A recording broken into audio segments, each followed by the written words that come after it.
Bienvenue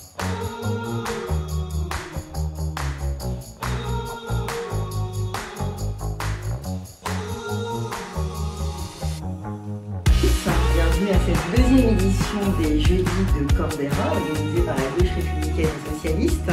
Alors, petite piqûre de rappel pour ceux qui ne connaîtraient pas encore, c'est quoi les Jeudis de Corbera? C'est un rendez-vous d'échange, de débat qui est proposé par la gauche républicaine et socialiste, ouverte à ses adhérents, ses militants, ses sympathisants, mais à tous les curieux de notre mouvement. Ce rendez-vous se tient le dernier jeudi de chaque mois, exception ce mois-ci, puisque ce sont les vacances scolaires jeudi prochain, ici, à Corbera, en direct, et puis bien sûr ensuite diffusé sur les réseaux sociaux, sous forme de podcast et de pastilles vidéo. Les jeudis de Corbera, c'est la possibilité pendant 1h30 d'avoir un échange franc, ouvert, avec des acteurs du mouvement social, avec des intellectuels, avec des élus, des témoins, pour questionner autrement les enjeux de l'actualité et du programme de la GRS. Et puis c'est surtout l'occasion de renouer avec une pensée en action, loin du dogmatisme, loin du prêt-à-penser médiatique, d'avoir un vrai débat d'idées au service de l'engagement. Donc voilà pour notre présentation. Cette deuxième édition, elle est consacrée à la réussite pour tous, en finir avec la ségrégation scolaire. Alors derrière cet énoncé, un sujet sous les feux de l'actualité, celui du séparatisme scolaire, en progression et qui mine clairement les fondamentaux de notre école républicaine. Alors ce sujet a émergé sur la place publique récemment avec la diffusion, enfin, on en reparlera, des indices de position sociale qui confirment très clairement que les établissements privés concentrent une très grande majorité d'élèves favorisés, tout en étant par ailleurs largement financés par l'État qui ne leur impose absolument aucune obligation de mixité. On a donc un État qui entretient un cercle mortifère de la ségrégation scolaire. Alors, comment lutter contre cette ségrégation? Faut-il remettre en cause la coexistence d'un enseignement privé et public?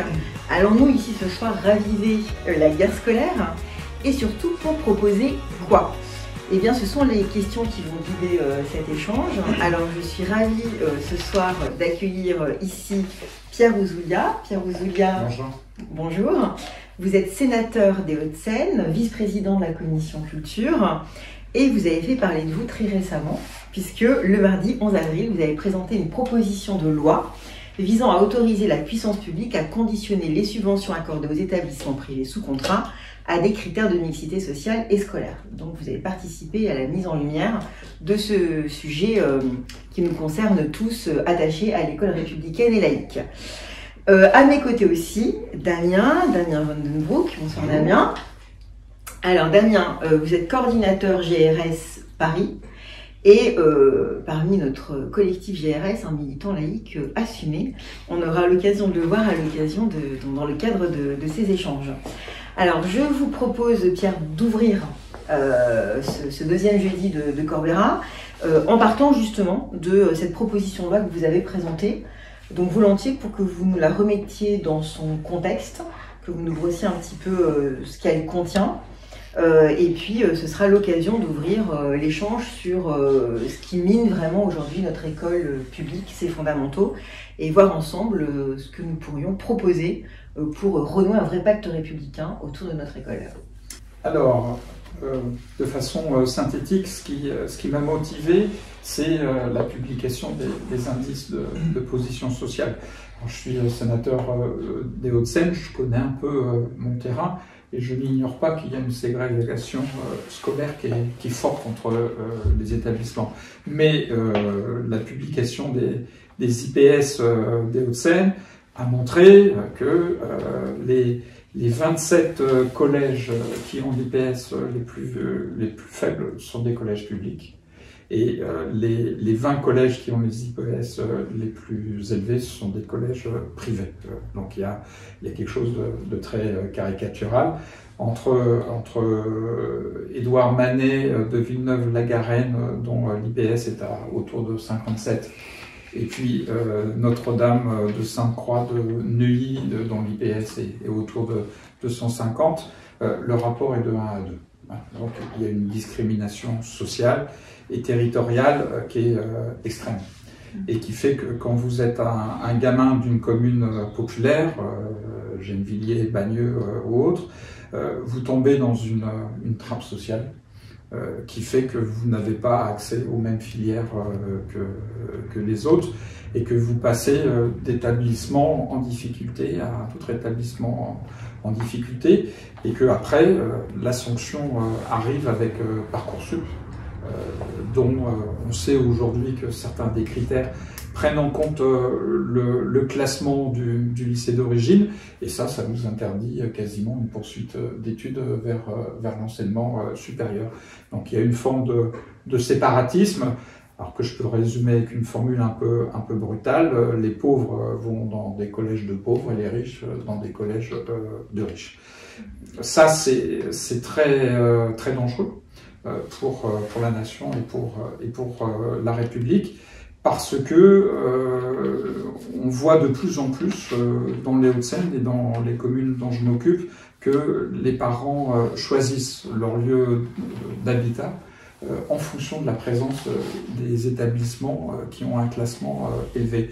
Donc ça renforce encore les discriminations territoriales et on se retrouve à un moment donné où dans un département comme les Hauts-de-Seine, la mixité sociale de l'habitat et la mixité sociale scolaire se renforcent l'une l'autre pour créer des territoires d'exclusion dans lesquels il est quasiment plus possible de remettre de la mixité sociale. Le vrai séparatisme, il est là. C'est un séparatisme social qui fait qu'il y a un entre-soi qui est poussé à son extrême et des territoires de relégation pour les autres. Donc la proposition de loi est simple, presque un peu simpliste. D'une part parce que le parlementaire que je suis ne peut pas intervenir sur la totalité des politiques publiques, mais uniquement sur la partie législative du Code de l'éducation, qui est relativement réduite. Et elle part d'un principe moral qui est de dire l'État ne peut pas donner les mêmes sommes à des établissements qui sont dans des situations sociales différentes. Donc l'État doit reprendre un peu l'argent qu'il donne à des établissements qui ont sans doute moins besoin que d'autres de l'argent public pour le verser, au contraire, à des établissements qui en ont besoin pour renforcer leur attractivité et faire qu'aujourd'hui, les classes moyennes retournent vers l'école publique. L'enjeu, il est là. L'enjeu, les classes supérieures, elles ont compris quel était leur intérêt de classe. Les classes moyennes, aujourd'hui, elles sont encore dans une forme d'hésitation et il faut absolument aujourd'hui maintenir ce public-là dans les écoles publiques. Voilà l'essentiel de cette proposition de loi. Je veux bien qu'on revienne sur cette notion quand même d'IPS. Alors, qui est des stratégies des familles pour aller dans tel ou tel établissement, qui est une cartographie des établissements suivant leurs résultats scolaires et leur fréquentation. Je veux dire, c'est malheureusement assez courant, mais cet IPS, il a été longtemps, entre guillemets, caché par le ministère de l'Éducation nationale. Bien sûr, parce que quand on voit les chiffres, on est surpris. Enfin, moi, le premier, j'ai découvert à quel point le niveau de ségrégation scolaire était important pour les Hauts-de-Seine. Je ne l'imaginais pas aussi important. L'IPS, il se calcule de façon assez simple. C'est un processus déclaratif, c'est-à-dire que les parents, au début de l'année, renseignent une fiche dans laquelle ils indiquent quelle est leur profession et tout ça est codé. Les sociologues et les économistes considèrent que c'est un indice qui est solide et qui permet une bonne description du niveau social moyen des établissements et donc des familles qui sont accueillies par ces établissements. Là-dessus, il n'y a pas de discussion. Voilà. Ensuite, ce qu'on remarque nationalement, c'est que les écarts sont beaucoup plus importants dans les métropoles que dans les départements ruraux où les écarts sont un peu plus faibles. Il y a des départements, je pense par exemple à la Seine-Maritime, où le sommet des classements des IPS est détenu par les établissements publics. Hein, le privé n'est pas partout prépondérant au sommet de ces classements. Donc il faut moduler en fonction des territoires, mais de façon générale, c'est dans les métropoles aujourd'hui qu'il y a la plus forte ségrégation scolaire, tout simplement parce que c'est aussi là qu'il y a la plus forte ségrégation de l'habitat. Les deux sont complètement corrélés. Et donc sur un territoire, par exemple périurbain, ou dans une grande métropole, quand on a un établissement privé et des établissements publics, on voit bien qu'il y a une logique à un moment qui fait qu'il y a une captation par l'établissement privé, dans une logique de trajectoire de réussite scolaire, une captation de ce public qui pourrait aller dans le public et servir la mixité et en bénéficier eux-mêmes. Bien sûr, et les dirigeants des écoles privées ne le cachent pas, ils ont un modèle économique dont le but est d'attirer les meilleurs. Les meilleurs élèves étant souvent ceux qui viennent du milieu socialement plus favorisé. C'est leur objectif, c'est ce qui leur permet d'afficher des taux de réussite au bac autour de 100%, d'augmenter leur notoriété et de pouvoir attirer de plus en plus de familles. C'est un modèle économique qui est revendiqué, c'est pas celui du service public. Exactement. On y reviendra dans l'intitulé de notre débat. Il y a réussite et ségrégation qui sont adossées. On verra qu'en effet, la ségrégation n'est pas forcément la condition de la réussite scolaire, y compris dans le privé, mais le choix d'un modèle. Alors là, ce que vous pointez, c'est vraiment la question des moyens qui sont alloués aux établissements scolaires. On sait pourtant que dans les établissements publics, il y a des dotations qui sont attribuées tous les ans aux établissements, calculées suivant le nombre d'élèves. Il y a du plus pour les établissements classés en zone d'éducation prioritaire. Et pourtant, on est sur un système aujourd'hui où l'allocation des moyens aux établissements est extrêmement inégale, extrêmement injuste. Donc, Damien, sur ce sujet-là, est-ce qu'on peut un peu approfondir le débat? Qu'est-ce qu'il faudrait regarder au global pour évaluer ce que l'État, la République donne aux établissements scolaires pour leur permettre de fonctionner de manière la plus juste et équitable possible? Alors je vais rebondir là-dessus. D'abord, je voudrais dire mon plaisir de dialoguer avec Pierre Ouzoulias, qui est aussi un collègue du CNRS, c'est un très grand défenseur de la recherche publique. Et de la Sénat. La publicité des IPS a permis d'objectiver la disparité, l'hétérogénéité du public dans les établissements scolaires. Mais l'école ou l'éducation nationale, c'est un service public. On attend qu'il soit capable de proposer le même service à tous sur l'ensemble du territoire.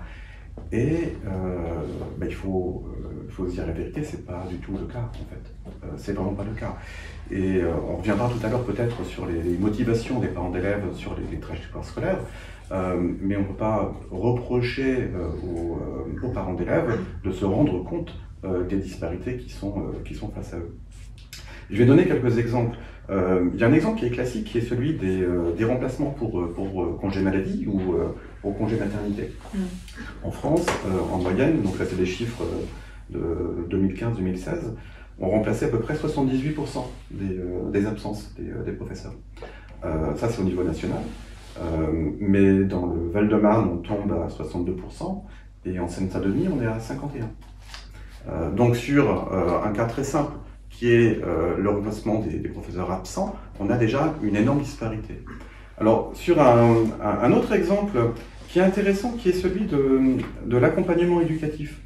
Alors, c'est assez intéressant parce que jusqu'à la fin du XXe, au lycée, en fait, on avait presque parité entre les heures de cours et les heures d'études surveillées.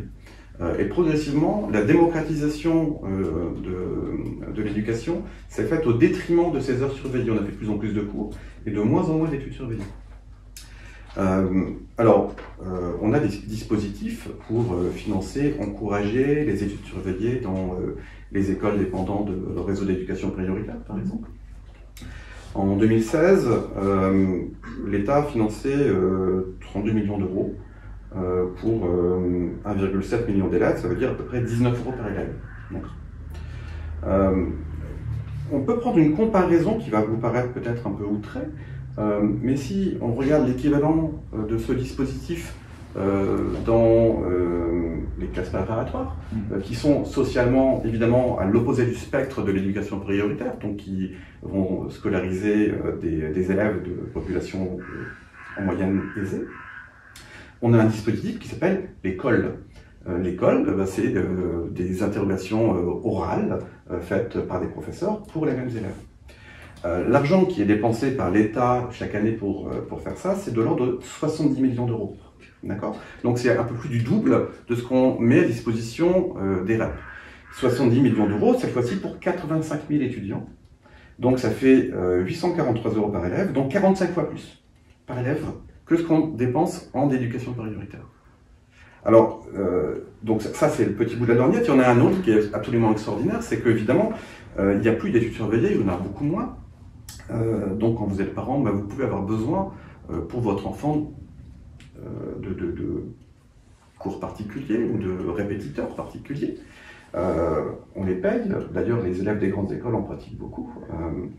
Et il s'agit d'aide à la personne, donc ça fait évidemment... ça donne droit à des exonérations fiscales.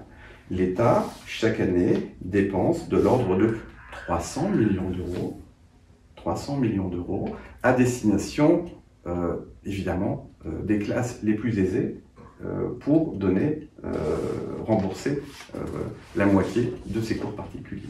Donc là, vous avez un exemple sur l'accompagnement éducatif qui montre à quel point, non seulement on n'est pas égalitaire, mais on est complètement anti-redistributif. D'accord ? À la limite, ces exemples, ils sont presque marginaux, parce que là, on parle de centaines de millions d'euros par rapport à un budget annuel qui est de l'ordre de 60 milliards. Mais il y a un enjeu, maintenant, au-delà de la publicité des indices de positionnement social, qui donc caractérisent le public, c'est de caractériser maintenant la dépense publique. Et caractériser la dépense publique, ça veut dire simplement avoir la vérité des prix sur combien l'État dépense par élève dans chaque établissement. Et là, si on fait ça, les chiffres ne sont pas disponibles. Hein. En tout cas, moi j'ai essayé de les avoir, je ne les ai pas obtenus. Si on fait ça, on va s'apercevoir de quoi ? De ce qu'on imagine bien. En Seine-Saint-Denis, les professeurs sont essentiellement des jeunes certifiés, des débutants. Et dans les grandes métropoles, dans le centre des grandes métropoles, on va concentrer les certifiés et les agrégés en fin de carrière. On peut s'attendre à un facteur presque 2 en termes de masse salariale. Si on s'imposait de dépenser la même chose par élève partout sur le territoire, on n'enverrait pas les agrégés en banlieue. Par contre, on pourrait fournir aux établissements scolaires davantage de professeurs, davantage d'infirmières, de psychologues, de CPE, améliorer, augmenter l'accompagnement humain, qui est l'essence même de l'éducation. Et là, le prochain enjeu, je pense, c'est réussir à obtenir la publicité de cette dépense publique par établissement et par élève. Donc on peut dire que tout compte fait, là, on n'est même pas sur le débat privé-public, on est sur comment on a, depuis une dizaine d'années, une politique de l'école publique qui de fait alimente une sorte de discrimination plus ou moins reconnue, moi, je pense pourtant sous couvert de dispositifs d'accompagnement des élèves les plus en difficulté, de création de cités éducatives, de dédoublement des classes en REP sur les plus bas niveaux. Donc en tout cas, le discours médiatique qu'on a pu avoir, y compris sous Blanquer, c'était des moyens alloués plutôt à ces établissements-là, classés REP, et qui concentrent des élèves en difficulté. Il paraît que le pays est endetté. Moi, j'ai l'impression que l'État n'a plus les moyens de financer la discrimination scolaire. Et je pense que c'est important d'en prendre conscience et d'en tirer les conséquences. Donc on n'a plus les moyens, à côté de l'enseignement public qui a été, dans certains endroits, tout compte fait, accompagné de manière insuffisante, n'a plus les moyens de financer un autre système d'éducation, de scolarité qui est l'enseignement privé. Pierre Bouzoulias parlait de séparatisme tout à l'heure. Je pense que c'est le bon terme. Si on essaie de s'intéresser au parcours scolaire des gens qui nous gouvernent, on va s'apercevoir de quoi ? L'essentiel parmi eux sont passés par des écoles privées et des grandes écoles. Donc, ils ont à peu près tous échappé à l'école publique et à l'université. C'est un choix. Ce choix, on va le retrouver, oui, bien sûr, dans le privé, mais la discrimination sociale, en tout cas le séparatisme social et scolaire, il a lieu, Pierre Ouzoulias l'a très bien dit, également dans toutes les grandes métropoles. Dans toutes les grandes métropoles. Si on regarde à Paris, à Bordeaux, à Nantes, on va s'apercevoir que dans les collèges de centre-ville, on a des proportions de classes supérieures qui dépassent 65-70% quand on doit être à moins de 5% dans les quartiers populaires. Alors, en parallèle de ce constat, vous avez évoqué, Pierre, la situation des classes moyennes. Et là, on a vraiment quelque chose d'extrêmement décisif. On a quand même l'impression que ces dernières années, les choix qui ont pu être faits dans le cadre de l'école publique, je pense à la réforme autour de Parcoursup, à cet affichage que tout le monde fait, chacun peut choisir un peu à la carte son parcours de formation, au regard de ses appétences, on voit bien que ça a généré quelque chose d'un stress scolaire, d'un stress familial. Et est-ce qu'on n'a pas là une vision de l'école qui a fait que les classes moyennes ont accumulé l'anxiété, ont accumulé l'inquiétude sur la capacité de l'école à rester un lieu de promotion et d'ascension sociale, et les ont peut-être conduits en effet à faire le choix du privé ou le choix d'une dérogation de carte au regard de cette nouvelle pression sur la trajectoire scolaire qui s'est sûrement accentuée ces dernières années. Alors je mets en perspective le processus en traversant l'Atlantique. La victoire de Trump, c'est le gain qu'il a eu sur les classes moyennes qui, à un moment donné, se sont vus refuser l'entrée à l'université. C'est ces gens-là qui ont voté Trump parce qu'ils ont eu le sentiment d'un déclassement social, parce qu'ils ne pouvaient plus parvenir à un niveau d'études que leurs parents avaient difficilement acquis. Si on regarde la situation française, il peut nous arriver rigoureusement la même chose. C'est-à-dire que les classes moyennes peuvent fournir demain le gros de l'électorat de Marine Le Pen. Voilà. Donc il y a un enjeu politique et républicain qui est fort derrière. Si on ne donne pas aujourd'hui des garanties aux classes moyennes qu'elles pourront trouver dans une école publique la possibilité de poursuivre leur parcours, elles vivront ça comme ce qui s'est passé aux États-Unis, comme un déclassement. Et on sait très bien que dans ces cas-là, elles se tournent vers les extrêmes. Donc l'enjeu est très fort et sur cette politique comme sur d'autres, le président Macron joue avec le feu. Il ne comprend pas que ce qui est en jeu là, c'est pas uniquement son mandat à lui, c'est l'avenir de notre République lors de la prochaine échéance présidentielle. Donc on est sur quelque chose qui est fondamental, qui est un enjeu de société, mais qui est aussi un enjeu politique majeur. Avec une formule rapide, on peut dire que pour les classes moyennes, il faut réenchanter la République en leur donnant la certitude qu'ils peuvent encore trouver des motivations et un espoir de promotion sociale dans l'école publique. Si on casse cette espérance, si on casse cet espoir, on casse quelque chose qui est décisif dans le contrat social sur lequel s'appuie la République. Je pense que c'est un point essentiel, c'est un point vraiment, vraiment important. Il y a toujours une tension dans les missions de l'école entre la formation d'un citoyen autonome et puis donner une qualification professionnelle permettant l'accès à la vie sociale, à un emploi. On est face, depuis quelques années, à une véritable entreprise idéologique, je pense. Et Blanquer en est l'exemple le plus caricatural. Mais la réforme du lycée, par exemple, c'est pour moi quelque chose d'aussi important du point de vue idéologique que le statut d'auto-entrepreneur qui avait été voté par Sarkozy. Il s'agit de transformer les élèves en agents économiques qui essayent de maximiser une performance. Je parlais tout à l'heure des parents d'élèves. L'école privée, elle prospère sur un marché de l'angoisse. Et en fait, tout le système scolaire, il est organisé autour de l'angoisse parentale. Que vont devenir mes enfants?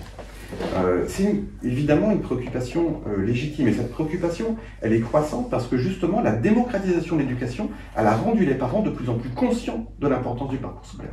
Et ça, il faut s'en féliciter.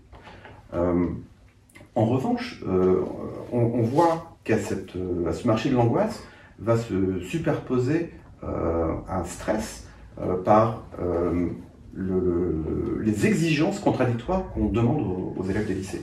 On va leur demander à la fois d'assumer une liberté totale dans le choix de leur goût pour des différentes disciplines, différentes matières, et en même temps, pèse le poids d'un non-dit sur les prérequis pour Parcoursup.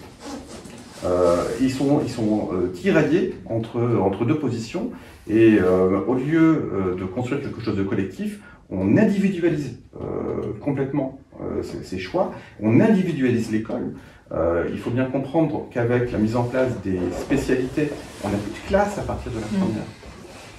Plus de classe, ça veut dire qu'on n'a plus de professeur principal, parce qu'aucun professeur ne voit l'ensemble des élèves. Donc on tue le collectif classe au profit d'une démarche complètement individuelle. Et là, il y a vraiment un enjeu énorme sur ce qu'on attend de l'éducation. Quelles doivent être les missions de l'école?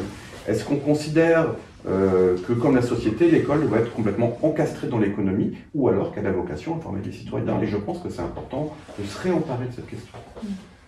Il y a une deuxième chose qui va perdre du terrain aussi, c'est cette question de la mixité. C'est-à-dire que beaucoup de familles ne pensent plus qu'une juste mixité peut être un levier, y compris de savoir-vivre, de vivre ensemble, mais aussi de réussite scolaire.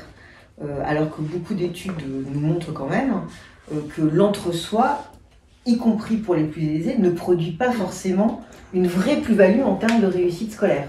Alors qu'un groupe classe avec une mixité bien pensée peut pédagogiquement être un levier y compris de réussite scolaire. Ça, on voit vraiment dans la pensée collective, ça devient un sujet qui n'intéresse plus ou qui n'est plus vraiment identifié. Ce lien entre mixité et possibilité de réussite scolaire. Toutes les études montrent que les meilleurs élèves, ceux qui viennent des milieux sociaux les plus favorisés, ne souffrent pas de l'hétérogénéité des classes, mais que par contre, les publics les plus faibles souffrent de l'absence de telles de classes. Et ça se voit très bien parce que les performances éducatives françaises, elles ont décliné, et si elles ont décliné, c'est notamment en raison de ce séparatisme qui est croissant, il faut en plus le dire. C'est pas quelque chose qui est statique. Pierre parlait tout à l'heure de la boucle de renforcement entre ségrégation spatiale, logement et scolaire. On a les écoles les plus favorisées, les écoles privées deviennent de plus en plus polarisées du point de vue social.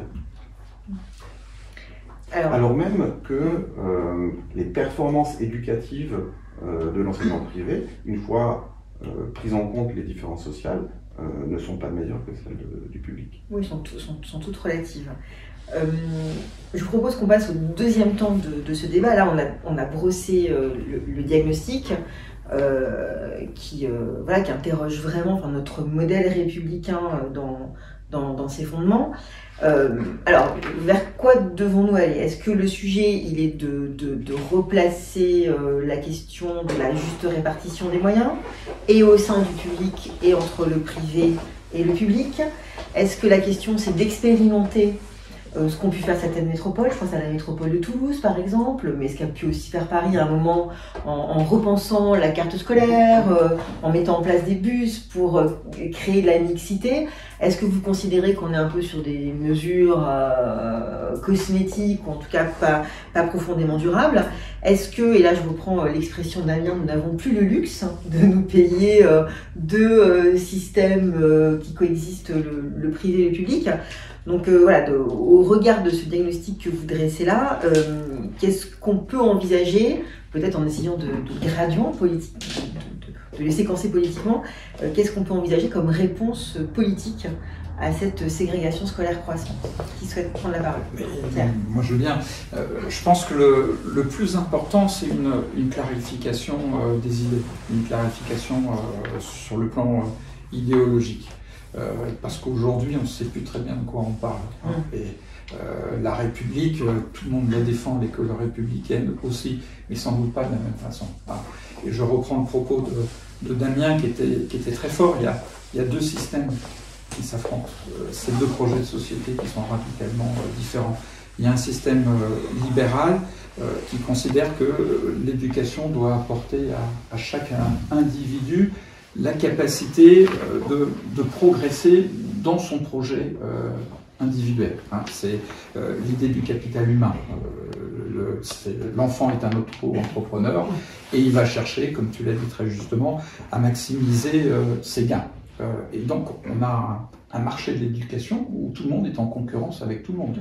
Les établissements entre eux, les élèves entre eux, les filières entre eux, les disciplines entre eux. C'est le modèle anglo-saxon. C'est le modèle anglo-saxon et c'est le modèle de Blanquer et du nouveau ministre. Moi, je ne vois pas de différence. On fait beaucoup de choses en ce moment sur le Conseil des sages de la laïcité. Il y aurait une rupture par rapport à l'époque de Blanquer? Absolument pas. Idéologiquement, on est rigoureusement sur les mêmes rails. Pourtant, il s'est rapproché d'enseignement privé, il a engagé le dialogue avec eux et il semble avoir pris connaissance de votre proposition de loi quand même. On va voir la suite. On va voir la suite. Et puis à côté de ça, il y a un autre modèle qui est un modèle républicain, qui est celui de Condorcet, c'est la nation apprenante. C'est-à-dire que l'éducation s'intéresse à la totalité d'une classe d'âge pour essayer de la faire monter le plus haut possible, d'une part en connaissance et aussi en apprentissage de ce que sera son métier de citoyen. C'est un modèle qui est très fort, qui est admirablement décrit par Condorcet en 1794 et sur lequel il faut revenir aujourd'hui. Et je pense que c'est très important d'affirmer que nous voulons collectivement une République radicale. Radicale dans son projet éducatif. Et pour ça, il faut revenir sur un principe qui est celui fondamental de la nation apprenante. C'est-à-dire que pour la nation apprenante, telle que la conçoit Condorcet, si on fait réussir les meilleurs, c'est qu'on échoue. Pour faire réussir la nation, il faut s'intéresser à la totalité d'une classe d'âge. Condorcet disait ça en 1794, mais aujourd'hui, regardez où nous en sommes par rapport aux défis qui nous attendent. Le réchauffement climatique va nous imposer de modifier radicalement tout le système productif en très peu de temps. Jamais l'humanité n'a été confrontée à un tel défi. La seule façon aujourd'hui de relever ce défi, c'est par la connaissance. Donc, pas aller chercher les meilleurs, non, s'occuper de l'ensemble d'une génération. Donc, notre modèle républicain, aujourd'hui, je pense que c'est le seul qui est capable, en matière d'éducation, de pouvoir affronter les défis de notre société pour demain. C'est ça qu'il faut dire. Et une fois qu'on affirme ce projet politique, on trouve les moyens budgétaires pour pouvoir le réaliser. Mais il faut d'abord, encore une fois, réenchanter la République et son programme d'émancipation collective, pas individuelle, collective. Il faut s'adresser à toute une classe d'âge. Voilà. Vaste programme, Aurélie Général. Vaste programme et qui semble quand même aller à l'encontre de ce qui est porté, qui est une école de plus en plus territorialisée, qui fait appel aux collectivités, qui s'adapte aux enjeux locaux, qui repose sur un projet d'établissement, où tout compte fait, on a une juxtaposition d'établissements scolaires qui gagnent en autonomie, qui ont des enseignants aussi de moins en moins bien formés. Ça, c'est un vrai sujet. Donc, en effet, sur cette ligne-là, on peut dire que le gouvernement actuel ne change pas grand-chose par rapport à l'époque. Tout à fait. Et puis, bon, en quelques minutes, la majorité sénatoriale a proposé la semaine dernière un projet de loi appelé Liberté pour l'école, qui est rigoureusement un copier-coller du modèle de l'enseignement privé. C'est-à-dire que la majorité sénatoriale nous a expliqué que ce qui permettrait aujourd'hui d'améliorer le niveau des élèves, c'est la liberté du recrutement des enseignants, des élèves, et puis la mise en concurrence de tout le monde avec tout le monde. C'est-à-dire que si on copie le privé, on arrivera mieux. Je pense que oui, et pour certains établissements. Et on va accélérer encore la ségrégation sociale. Et pour certains territoires. Et pour certains territoires, et on va créer des établissements de relégation. Voilà. C'est évidemment la vision de Macron. Ce qu'il essaie de développer à Marseille, c'est exactement ça. Bien sûr. Et encore une fois, il faut, je pense, c'est vraiment important d'insister sur l'aspect idéologique de cette croisade. Il porte la concurrence pour tous, partout, tout le temps. Et la conséquence, on la connaît, la conséquence, ce sera davantage de ségrégation, davantage d'inégalité. C'est documenté, c'est connu, on le sait. Et encore une fois, là je suis ravi que Pierre ait évoqué le réchauffement climatique. Entre réchauffement climatique, crise de la biodiversité, on voit à quel point le programme gouvernemental est étroit, à courte vue, et insensé. On va évidemment devoir changer de modèle économique. Il n'est pas durable, il n'est pas soutenable. Et pour ça, on a besoin de citoyens qui soient bien formés. Moi, Pierre a parlé de réenchanter la République par l'école. Moi, j'aimerais que les élèves au lycée, ils aient le droit de redevenir insouciants. Et je pense que c'est vraiment important de donner à l'école, à l'éducation nationale, comme enjeu de protéger les élèves vis-à-vis de cette angoisse, de ce stress qu'on leur inculque depuis le plus jeune âge. Et là, je pense que c'est vraiment important. Si on essaie un petit peu de revenir sur notre débat sur privé-public, dans vos échanges, que faisons-nous de l'enseignement privé ? Alors moi j'ai lu, juste avant d'arriver, pour préparer le débat, j'ai lu une interview de M. Philippe Delorme, qui est le secrétaire général de l'enseignement catholique. Parce que lui aussi, il a bien été obligé de lire les indices IPS et d'accepter le fait que les établissements privés étaient socialement pas tout à fait dans la moyenne. Alors d'abord, il a réfuté le fait, le vocable de sélection, de tri, il ne trie pas les élèves, il ne les sélectionne pas, il les accueille. Alors, il les accueille tous, un peu moins quand ils sont handicapés, et surtout pas quand ils sont en SECPA. La SECPA, dans le privé, il n'y en a pas, ou il y en a vraiment très peu. Donc il a des solutions, il a des propositions pour accueillir davantage d'enfants handicapés. Il propose que l'État prenne en charge les AESH, et pour que davantage de familles défavorisées aillent dans l'enseignement privé, il propose que l'État prenne en charge la restauration scolaire. Finalement, je me demande si tout ça ne ressemble pas à la demande par M. Delorme d'un service public laïque et unifié pour tous. Alors, bon, évidemment, tu as parlé, Carole, de rallumer la guerre scolaire. Il y a eu un grand mouvement social il y a bientôt 40 ans, et à l'époque, apparemment, les gouvernants prenaient en compte les manifestations massives et essayaient d'en tirer des conséquences. Mais après tout, si maintenant on s'en fout, peut-être qu'on peut y aller. Alors, je pense qu'il faut rappeler les budgets quand même. 73% des budgets des écoles privées vient de l'État et des collectivités. Voilà. Et l'objectif politique du privé, c'est d'aller à 100%. Bien évidemment, quand M. Delorme dit qu'il ne peut pas offrir la cantine aux gamins de milieux défavorisés, il faut que l'État l'aide. Son objectif, c'est d'aller à 100%. Au titre de l'égalité et de la liberté, il faudrait que l'État mette autant dans le privé et dans le public. Hein, ça serait une saine émulation. Hein. Sauf que, bien évidemment, ce que le privé a et que le public n'a pas, c'est la participation financière des parents. Si on considère, et c'est pas mon avis, que l'éducation est un marché, là il y a une distorsion de concurrence qui est absolue. Donc si demain l'État apporte 100% du budget des écoles privées, bien évidemment ça va encore renforcer la ségrégation. Moi je reviens à ce que disait Ferdinand Buisson. Il disait le rôle de l'école de la République, c'est de fabriquer des républicains. Je trouve que l'idée est belle. Je pense que l'enseignement privé peut aussi fabriquer des républicains. Aujourd'hui, je ne pense pas que ça soit son objectif. Il satisfait des contraintes économiques que nous avons tous les deux parfaitement décrites. Donc il faut revenir à la base de ça. L'enseignement est libre, c'est inscrit dans la Constitution. Je ne peux pas reprocher aux parents de choisir le mieux pour leurs enfants. Ils sont tout à fait légitimes de le faire.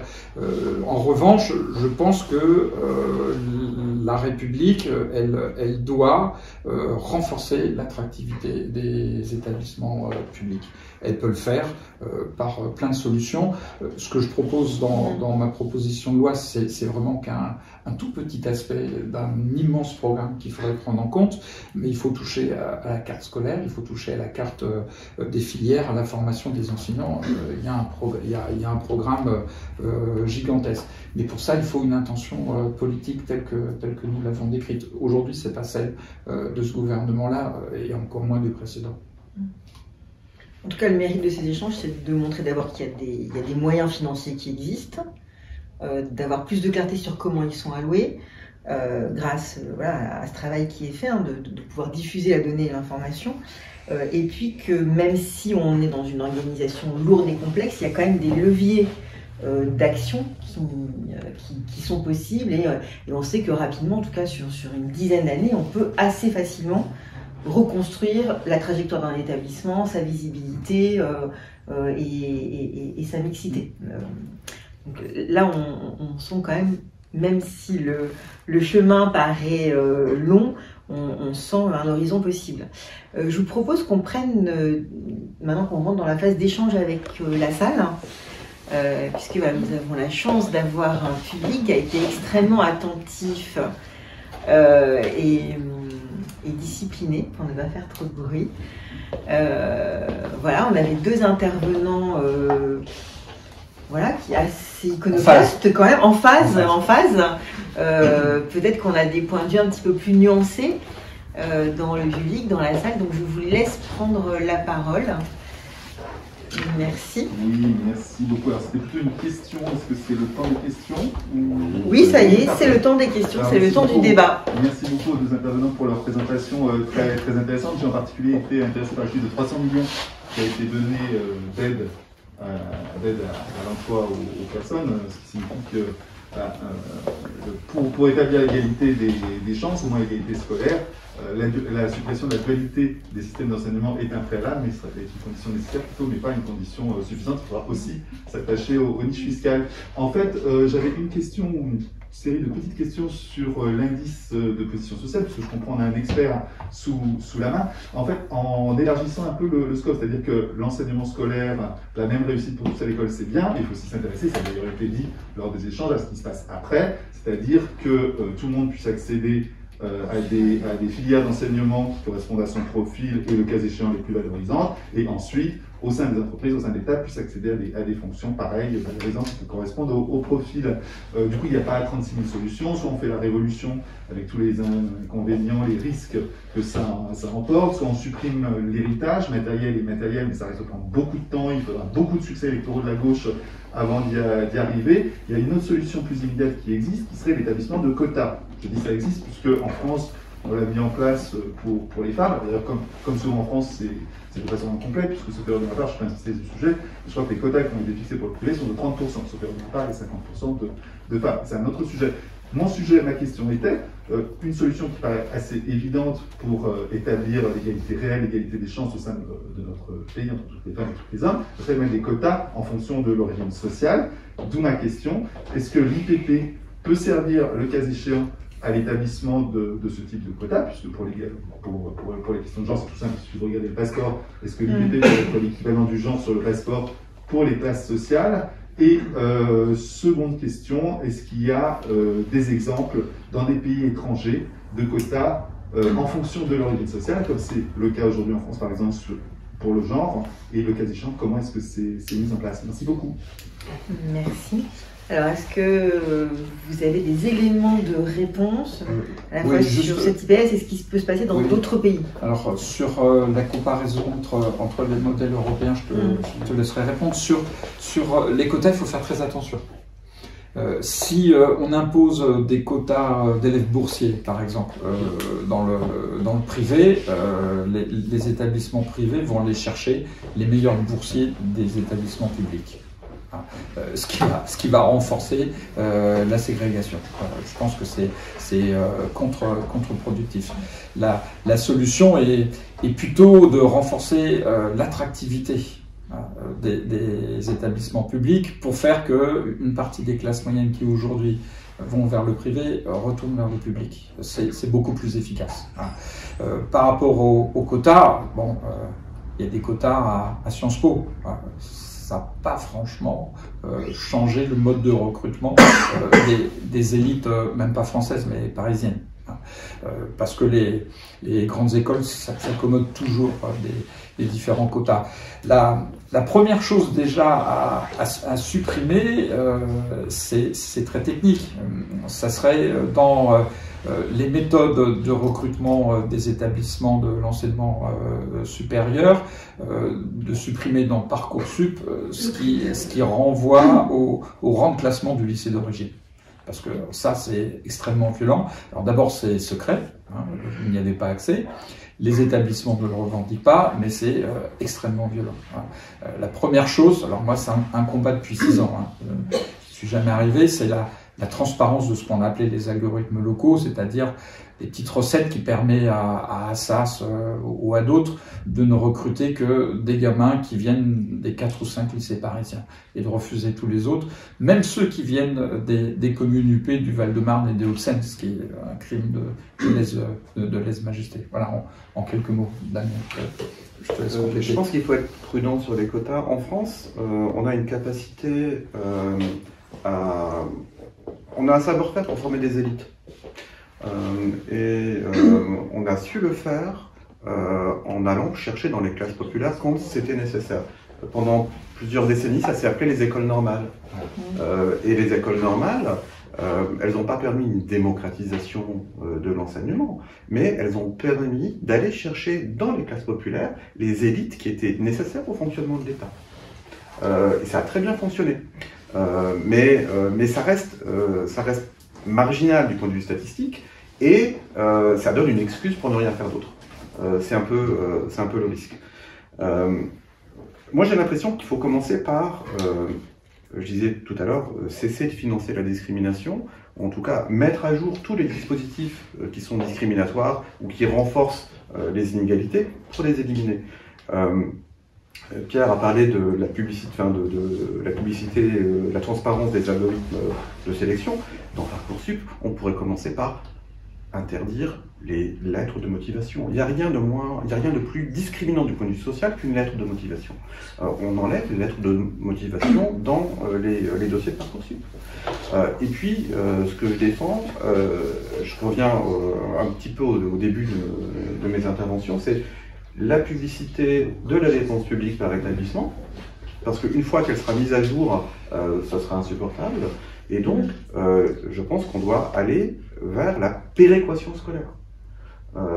Et ça, peut-être c'est difficile à budget égal, mais après tout, en 15 ans, le budget de l'éducation nationale, il est passé de 7,7 à 6,6% du PIB. Donc si on se donne comme défi ou comme priorité l'éducation nationale en France, peut-être qu'on peut trouver des marges de manœuvre dans cette direction-là. Merci. Merci. Une question, Marie-Noël? Oui, je trouve très intéressant toutes les données, toutes les analyses. Et je crois qu'en effet, on est devant un débat idéologique sur l'idée qu'on se fait de la République et de la France. Néanmoins, on est dans une phase transitoire parce que la dégradation, la ségrégation sociale, spatiale est telle qu'hélas, c'est pas du jour au lendemain qu'on va restaurer cela. Et par ailleurs, je mets en garde contre une idée irénique du passé. Parce que, évidemment, la plupart... Alors, il se trouve que je suis sans doute la plus vieille, mais nous, tout le monde n'allait pas en collège. On rentrait, examen en 36e. Donc, la ségrégation sociale, elle était opérée de fait. Alors, ce que je crois qui est compliqué, mais je partage toutes les propositions que vous avez faites, c'est que le bloc, pendant les 30 Glorieuses et suivantes, disons dans l'après-guerre, le bloc des classes moyennes n'a cessé de s'accroître en même temps qu'il y avait une montée de tous. Or là, nous sommes devant une période de fracture où la polarisation des catégories sociales sur le champ économique et social, reléguée sur le champ spatial, ne fait que croître et embellir. Et donc, la mixité, elle n'est plus vécue tout à fait de la même manière. Quand vous êtes dans un flux relativement, comme diraient les matheux, de gradient relativement progressif, vous n'êtes pas, côté de la mixité, il y a un peu de tout. Enfin, j'exagère un peu de tous les niveaux. Bon, il n'y a jamais les très très riches, bon. Mais là, aujourd'hui, quand vous dites aux parents la mixité, ils ont l'impression que pour une part, quand ils sont des classes moyennes pas trop marginalisées, ils vont être dans un océan de pauvreté à côté. Donc le concept pour les convaincre que la mixité est porteuse de bien-être collectif, c'est plus difficile. Donc je pense qu'il faut qu'on réfléchisse à cela. Voilà. Il y a évidemment tout le problème de l'habitat. Néanmoins, il ne faut pas non plus se polariser. Je pense qu'il faut qu'il y ait de la pédagogie de la réussite. C'est-à-dire qu'il y a des endroits où on peut restaurer de la mixité sans qu'on soit dans l'extrême polarité que je décris. C'est sûr que même en Essonne, par exemple, il y a quand même des quartiers un peu lourds et autres, la sociologie globale est moins homogène vers le bas qu'elle ne l'est dans toute une partie de la Seine-Saint-Denis. Et il y a des territoires plus équilibrés que d'autres. Si on ne réussit pas dans les territoires un peu équilibrés ou moins déséquilibrés de faire la preuve qu'on peut réussir la mixité et que ça aide les élèves, je pense qu'on n'arrivera jamais à traiter les cas les plus compliqués. Or, on a toujours une tendance à vouloir focaliser sur le plus dur qui ne va pas marcher pour démoraliser tout le monde sur le fait qu'on n'y peut rien. Bon, je dis ça parce que dans les choix qu'on a à faire, on va se heurter à « oui, mais les gens ne veulent pas la mixité, etc. » Et la deuxième chose, c'est que c'est bien d'enlever des crédits à certains qui en ont trop, mais les gens, ils ont envie de voir que les crédits sont mieux là où il y en a besoin et que ça va contribuer à améliorer la réussite scolaire de leurs gamins.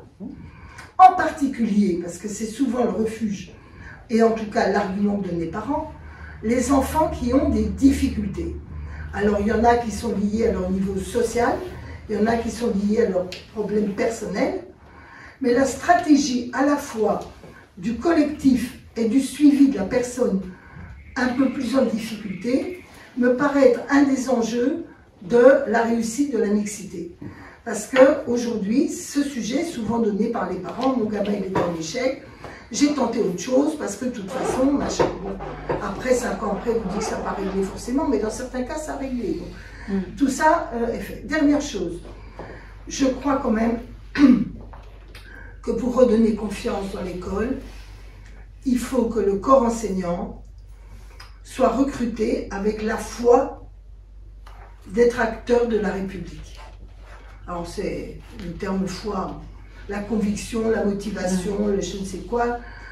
Mais de ce point de vue, les écoles normales, elles ne produisaient pas que la montée des catégories agricoles, d'ailleurs souvent hein, paysannes et ouvrières, vers l'enseignement. Elles avaient une autre vertu qui était, 1, l'apprentissage de la pédagogie, alors, une certaine pédagogie, étant changé, hein, la pédagogie, 2, le sens de leur mission, et 3, il y avait quand même l'idée d'une certaine, comment dire, mixité sociale de recrutement.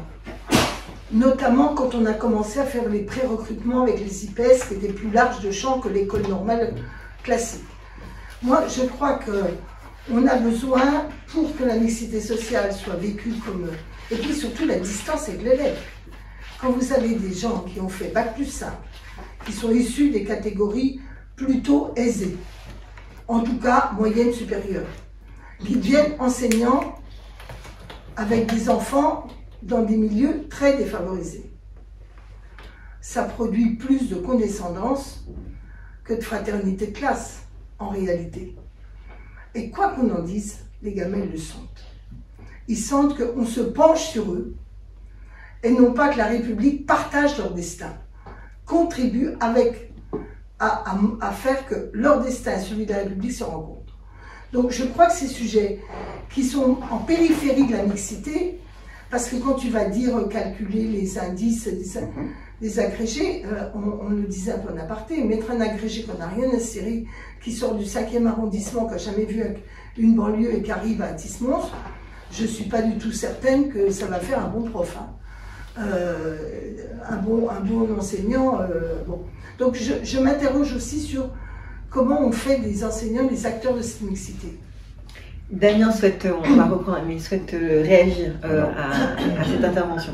Non, je voudrais réagir à l'intervention de Marie-Noëlle parce que, évidemment, on ne peut pas se donner comme projet d'envoyer les agrégés en Seine-Saint-Denis, c'est pas l'idée.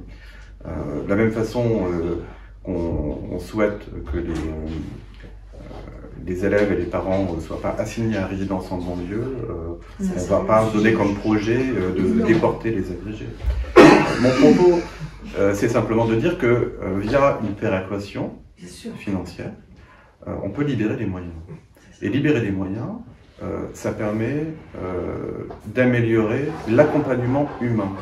Et en particulier pour des élèves en difficulté, ça permet d'avoir des classes à plus faible effectif, ça permet d'avoir des psychologues, des CPE, de financer des études surveillées, et ça c'est essentiel. Ça je pense que c'est essentiel. Ça c'est vraiment important. Alors il y a un autre aspect de ta question qu'il faut évidemment traiter. On peut attendre des enseignants qu'ils aient la foi républicaine. Peut-être faudrait-il leur redonner le statut social qui le permette. Parce que entre 1980 et 2020, le salaire d'un prof débutant en collège, il est passé de 2,3 fois le SMIC à 1,2 fois le SMIC. On ne pourra pas réenchanter la République avec l'école en payant les profs au SMIC. Bien sûr. Personne aura cette foi-là. Et juste sur le profil des enseignants que tu décris, Marie-Noëlle, je me demande si on n'est pas en train de changer quand même. D'abord, lié au problème de recrutement, lié à la montée de la contractualisation dans l'enseignement. Et au mauvais salaire. Et au mauvais salaire. Voilà, je pense qu'on n'est plus tout à fait sur le même profil d'enseignants aussi aujourd'hui qui entrent dans l'éducation nationale. Oui, et puis enfin, moi, je vais évoquer des souvenirs corréziens. Hein.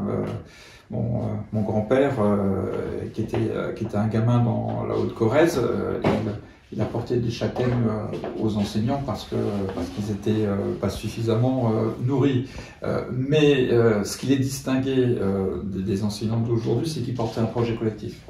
Voilà. Et que tout le monde se retrouvait dans le projet collectif. Et il fallait aider, voire même nourrir l'enseignant parce que c'était l'enseignant de l'école de la République qui portait un projet auquel toute la population rurale adhérait. Aujourd'hui, quel est le projet collectif par rapport à l'école? Il n'y en a pas. C'est chacun pour soi, sauf qui peut. Donc il faut redonner un sens aussi à ce qu'est l'éducation et à ce qu'est l'école de la République. Et ça, je pense que c'est tout à fait fondamental. Ça ne fera pas oublier aux enseignants leur salaire de misère, mais au moins ça leur donnera la certitude qu'ils participent eux aussi à un projet qui est défini. et qu'ils travaillent au quotidien pour une grande cause. Je ne suis pas sûr qu'ils aient ce sentiment aujourd'hui. En tout cas, l'augmentation des démissions, c'est une réalité. Bon, ben là, il est fou. Hein. Les difficultés professionnelles aujourd'hui n'illustrent pas ça. On retourne vers la salle. Est-ce qu'on a d'autres questions? Oui. Bonsoir. Bonsoir. Ça marche. D'abord, je voulais vous remercier pour vos interventions qui sont de qualité et qui font écho à beaucoup de choses, je pense, depuis plusieurs années. Je voulais d'abord apporter un témoignage et intervenir par rapport à Parcoursup, parce que je suis en plein dedans avec ma fille qui est en terminale. Et effectivement, ces lettres de motivation, c'est les parents qui les font, en fait, c'est la vérité. Et en fait, tout pendant les dernières semaines, la dernière semaine carrément, le dimanche avant le jeudi, il fallait tout rendre, on n'a fait que ça. Et avec ma fille, on s'est dit, mais comment font les autres? Ils n'ont pas les parents qui sont à côté, qui ne sont pas en capacité de pouvoir rédiger des lettres de motivation, de pouvoir les personnaliser, parce que c'est ça l'objectif, c'est d'avoir des lettres de motivation qui soient personnalisées par rapport à l'école, par rapport au projet. Et en plus, il y a les écoles qui demandent des projets de motivation. Je veux dire, il y a énormément de choses qui sont demandées à ces élèves. Moi, quand j'avais 17 ans, franchement, j'aurais pas pu faire ça, mais pas du tout. Et ma fille me demandait, mais comment tu faisais? Je remplissais un dossier, et puis j'allais avec mes petits pieds à la fac, et puis je donnais le formulaire, et c'était simple. Et en fait, je pense qu'il faudrait revenir à cela, et que les élèves puissent choisir. Moi, j'ai pas encore compris le système de Parcoursup. En tout cas, c'est clair que c'est discriminant, vraiment, et pas du tout égalitaire. Ensuite, je voulais dire, l'école, c'est aussi le reflet du territoire. On a parlé tout à l'heure de mixité sociale, mais ce qu'il faut changer aussi, c'est l'environnement autour de l'école pour pouvoir justement, pour avoir cette mixité sociale dans l'école, il faut aussi avoir une mixité sociale aussi dans l'environnement, dans les logements. Et ça, c'est toutes les politiques aussi, de pouvoir construire, bien sûr, des logements sociaux, mais aussi construire des logements dans les quartiers, par exemple, qui sont à un fort taux de logements sociaux, de pouvoir justement faire baisser ce taux de logement social pour avoir des élèves, des enfants de famille, on va dire, qui ont la capacité de pouvoir être propriétaires, par exemple. Moi, je vais vous donner juste un exemple dans la ville où je suis, à Nanterre. En faisant des programmes justement dans des quartiers où on va mettre de l'accession encadrée pour encourager les gens qui quittent le logement social et qui ont la capacité d'acheter, de ne pas pouvoir acheter dans le privé, dans le libre, de pouvoir être propriétaire. Et malgré tout, ils font de l'évitement scolaire, c'est-à-dire qu'on met en place un dispositif et j'en connais, c'est mes anciens camarades de classe, des personnes que je connais personnellement, et je leur dis mais pourquoi tu fais ça? Ils me disent mais moi j'ai réussi et je veux la réussite pour mon enfant. Et tu peux pas m'enlever ça. Et moi je comprends.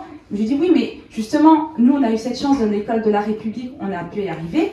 Il faut qu'on puisse maintenir cette mixité, qu'on puisse maintenir le fait justement de pouvoir tirer les élèves vers le haut. Et ça justement, comme disait Marie-Noëlle tout à l'heure, c'est aussi un état d'esprit et reconnaître en l'école publique juste cette capacité de pouvoir justement élever nos enfants. Et bien sûr, il faut aussi les moyens qui les accompagnent. Donc ça dépend de plein de choses, le logement, les moyens dans l'éducation nationale, tout ça pour pouvoir retrouver une école républicaine égalitaire. Et je terminerai par une anecdote. J'avais déménagé d'un quartier populaire vers un autre quartier populaire vers le mois d'octobre et je me posais la question parce que les enfants avaient déjà commencé, notamment mon aîné qui était en CE2, les classes, et je me posais la question, est-ce que je vais faire les allers-retours pour son bien-être parce qu'elle avait déjà commencé la classe, ou alors on est encore en début d'année, je vais pouvoir la faire changer d'école et la faire rentrer dans l'école du quartier. Et donc j'ai demandé conseil à l'enseignante qui avait déjà suivi ma fille depuis 5 semaines en me disant bon peut-être elle va me dire c'est pas grave, on la retirer là, ou alors non c'est important pour elle qu'elle reste. Et ben écoutez, sa réponse elle m'a dit écoutez, c'est pas par rapport à votre fille mais c'est par rapport à moi, je vais être égoïste. Votre fille, alors Dieu merci, c'est une très bonne élève, elle me dit elle est moteur dans ma classe. Et j'en ai besoin, j'en ai quelques-uns, et c'est eux qui m'aident justement à pouvoir faire aussi travailler les autres. Il ne suffit pas juste d'avoir un bon enseignement et d'avoir une bonne pédagogie, on se base aussi avec d'autres élèves, quand on voit des élèves, quand on a des élèves qui sont en difficulté, qui voient d'autres élèves qui sont leur égal en fait, qui participent et qui répondent et qui sont là, et ben ça les motive aussi Donc me retirer cet élève, c'est aussi moi me retirer un outil pédagogique, elle me l'a dit comme ça. Et ben elle m'a dit ça, je dis bah c'est bon, c'est pas grave, je vais faire les allers-retours tout le reste de l'année, mais ça va permettre au moins de moi ceci un engagement aussi personnel, se dire voilà, je m'engage pour l'école publique, je vais donner 2 mois, voilà, je vais faire du temps tous les matins, c'est pas grave, mais c'est aussi et si tout le monde aussi avait cet état d'esprit, et j'en veux à personne vraiment, mais parce qu'on est dans un monde aussi aujourd'hui qui est de plus en plus individualiste, comme vous l'avez dit tout à l'heure, et qui fait qu'aujourd'hui on est face à plein de fractures. Donc c'est vrai qu'il va falloir taper sur plein de domaines pour pouvoir récupérer un peu cette école égalitaire et républicaine. Merci. Merci pour votre témoignage. Merci. Bonsoir. Merci pour les interventions qui sont vraiment de qualité. J'ai appris des choses avec des essais chiffrés, donc infiniment merci. Merci pour cette invitation, Marie-Noël. Je vais aller un peu dans le sens de Habiba. Moi, je pense que l'école est le reflet de nos choix, de nos décisions ou non-décisions, de nos peurs et de nos inquiétudes. Et j'ai l'impression qu'on lui demande beaucoup trop. Parce qu'en réalité, il y a des écoles où ça marche très bien, où ça ne pose pas de problème. Il y a des écoles où ça ne marche pas très bien, et du coup, les parents se posent la question, avec l'économie de l'angoisse que tu as affirmé tout à l'heure, de se tourner vers le privé. Mais cela est dû essentiellement, je pense, moins à l'école qu'à nos choix que l'on fait. Je vais vous donner un exemple simple. Moi, j'ai eu la chance, quand j'étais jeune, d'avoir eu la chance d'être dans des écoles de qualité publique, il faut le dire. Voilà. À l'époque, quand j'étais en classe, il y avait la mixité. Parce que l'école, il y avait entre guillemets les gens des pavillons et les gens des quartiers. Ça se mixait, c'était de la mixité, et ça posait de problème à personne. Et dans l'immeuble où j'habitais, mon voisin était breton, l'autre était corse, je crois qu'il y en avait un autre qui était, je ne sais plus, d'où de France. Je suis retourné dans le même quartier il y a 2 mois, là où j'habite, ma mère y habite encore. Tout l'immeuble, désolé de le dire comme ça, et c'est aussi le sens de ma question, c'est qu'on se voile la face. C'est que dans tout l'immeuble où il y avait une mixité, entre guillemets, territoriale, régionale, il n'y a plus que les mêmes prototypes d'individus. Je ne vais pas vous faire de dessin. Je ne vais pas dire qu'il n'y a que les Arabes et les Noirs, mais je peux le dire. Aujourd'hui, c'est comme ça. Et ça, c'est nos choix. Ce sont nos décisions et nos orientations. Moi, quand j'étais, je ne sais pas, j'aime pas parler de moi, mais quand j'étais conseiller général, j'ai été choqué. Dans une des communes de mon canton, il y a une ville où les choses se passent bien, je ne vais pas la nommer parce que c'est filmé, mais il y a un quartier populaire qui est petit. Mais au final, lorsqu'il y a un problème social et qu'il y a besoin de reloger quelqu'un, on le met où? Toujours au même endroit. Et la structuration des écoles, elle est souvent intimement liée au quartier. C'est-à-dire que vous avez le quartier, vous avez l'école en bas, bien souvent. Et donc du coup, qu'est-ce qui se passe? On retrouve à peu près le même prototype d'individus dans les mêmes écoles. Donc cet entre-soi, on le nourrit nous-mêmes. Et après, on va dire que l'école a un problème. C'est nos politiques qui ont déjà un problème. L'école ne reflète que ce qu'on fait et ce qu'on dit ou ce qu'on propose. Et je vais être cru. Aujourd'hui, le problème du privé ou même de la concurrence entre les écoles publiques, elle est quoi? Il y a beaucoup d'individus qui me disent « moi je ne vais pas mon enfant là ». Pourquoi? Parce qu'il y a ce prototype d'individu ou de classe sociale. C'est ça la réalité d'aujourd'hui. Il faut dire les choses telles qu'elles sont si on veut régler le problème, ou les problèmes.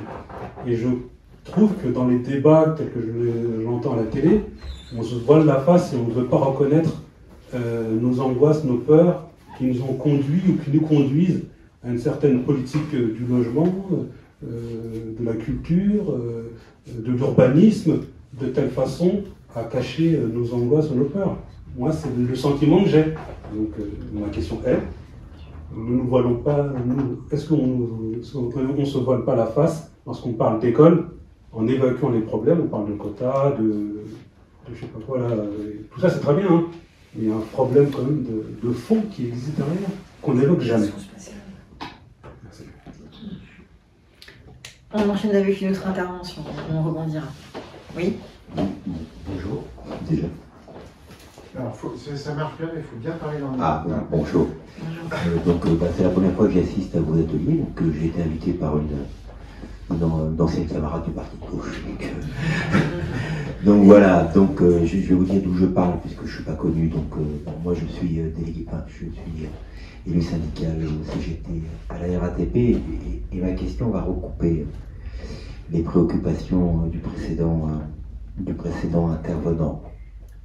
Parce que je discute avec mes collègues, je discute beaucoup en ce moment. Les discussions sont assez acharnées. Et bon, là j'ai assisté à un discours rationnel. Très rationnel. Moi, ça me plaît beaucoup la rationalité, je vous le dis tout de suite. Hein. Quand on évoque Condorcet, ça me parle. Sauf que moi, quand j'évoque Condorcet avec mes collègues, c'est limite. Et donc, bon, alors, les discussions, il y a quelque chose qui n'a pas été évoqué dans votre discours très rationnel. C'est la peur des parents contre les violences faites à leurs enfants. Et alors, je discutais, je vais vous donner 2 exemples très précis, ils datent de 24 heures. D'accord, on discutait sur la question de l'école, parce que je disais, moi, regardez le privé. J'ai sorti les statistiques de l'éducation nationale, primaire 1 million, privé, public, etc., 4 millions en secondaire, blablabla.